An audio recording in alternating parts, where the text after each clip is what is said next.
Hello, beautiful people. Welcome back to Nurse on the Move. I'm Alicia, and I have a bomb topic for you all today. We're going to be talking about pay.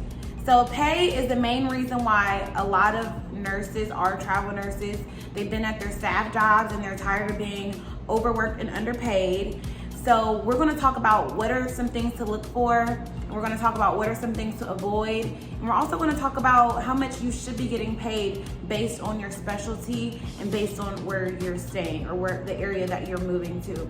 So stay tuned, and I have some important stuff for you all.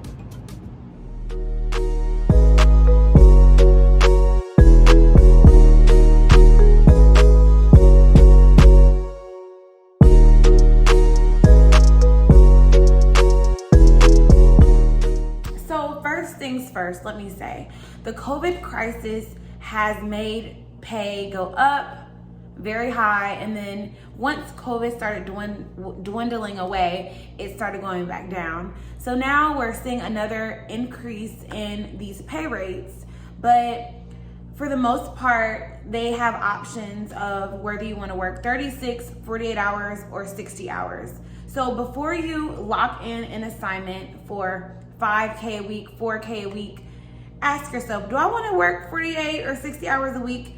Because a lot of these high paying contracts mean that you'll have to work a lot of hours per week. And burnout is real, stress is real, and you want to be the best nurse you can be for these patients that you're taking care of. So my recommendation for anyone who is taking anything over 36 hours contract is that it is a short contract. So when I say short, I mean between 4 and 8 weeks. A lot of things have changed, COVID, no COVID, rates up and down, but I have 3 different pay packages. The first one I received in my email, and the other 2 I saw on Facebook. There are a lot of recruiters on Facebook that are trying to push these jobs, and I want you all to know what you're looking for. First things first, let's look at the weekly rate. Before you go any further, let's look at the weekly rate, okay? So the first example I'm going to show you is a PCU position, tele-PCU position in Detroit, Michigan. The weekly rate is shown to be $4,048, okay? So depending on if you get insurance or not, depends on how much of that you're going to get. So usually I automatically take off 300, 200 or 300 off the top of it, and that'll be how much I get per week. So if you're okay with that amount of money, then move forward. And also, this is a 48-hour contract. So this is a good price for the area. Usually in the Midwest or in the East Coast, the rates aren't super high because they think the cost of living isn't that high, but we all know the cost of living is high everywhere. But that's another story for another chat. So I'm okay with this. So personally, I'm okay with that. I would take this contract. It says 1K sign-on bonus. Do not expect the whole 1K up front. Usually for these sign-on bonuses, they give you half in the beginning and they give you half in the end. So you'll get 500 at the beginning of your contract and then 500 at the end of your contract. Secondly, you're gonna look at your hourly rate. Hourly, $52, that's good.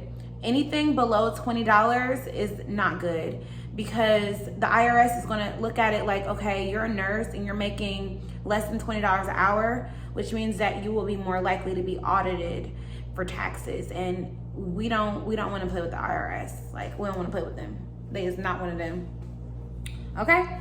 And then next I'm looking at my hourly rate, or the overtime rate. So the overtime rate is 78, and that's not bad at all. But sometimes I've seen, or I've noticed that when you work overtime, it really doesn't make sense, because once they take out these taxes for overtime, it's like, it doesn't seem like it's that much of a big jump. But if you're getting time and a half or something like that, then sure, work the overtime day.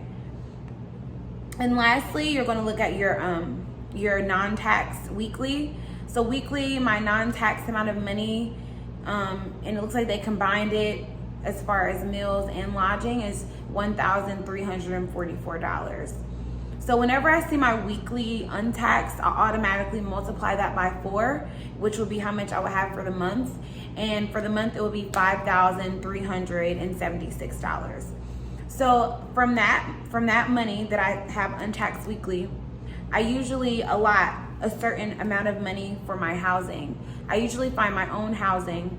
So I would find somewhere that's cheaper to live. So somewhere around, depending on where you are, I usually don't get rooms, so I don't like living with people, but give or take $2,000. So out of that, $5,376 a month, $2,000 of that will go towards your rent, and that doesn't include the rest of your money. So let's go to another example of a pay package. So this next pay package I saw on Facebook for Wichita, Kansas, and it is actually very similar to the one that I showed previously, the one in Detroit, Michigan. Weekly, their rate is $4,528 for 4 weeks. So what I'm going to do is, like I said, take off $300 or so off the top, and then that leaves me to about $4,200 per week after taxes and if I have insurance and all that. So that's what I'm looking for after taxes. So this one is a little bit different because they divided it up into meals and incidentals, and then for the other untaxed, they divided it into the housing. So what I'm going to do, I'm going to add those two numbers together for my weekly untaxed money, and that is $1,148.